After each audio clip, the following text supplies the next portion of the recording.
C'est une première à la Convention démocrate. Cette année, 13 délégués transsexuels ont été choisis pour représenter leur État. Tout cela grâce au président Obama, selon elle.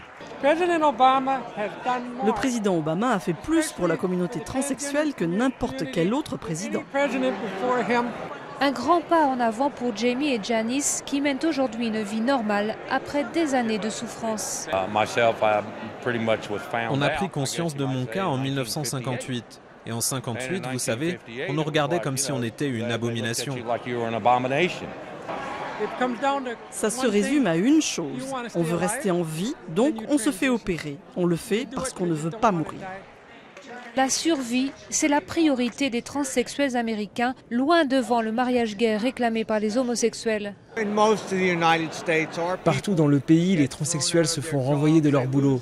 Ils perdent leur logement, ils n'ont pas de couverture maladie.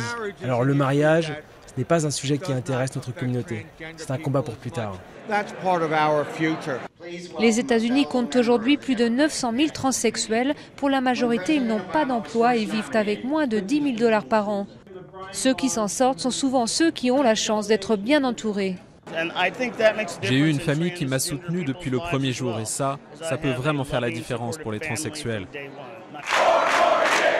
À Charlotte cette semaine, transsexuels et homosexuels sont venus réaffirmer leur soutien au président Obama. Ils ont obtenu beaucoup sous son mandat, comme l'accès à la couverture maladie sans discrimination à partir de 2014. Des acquis selon eux menacés de partir en fumée si le républicain Mitt Romney est élu.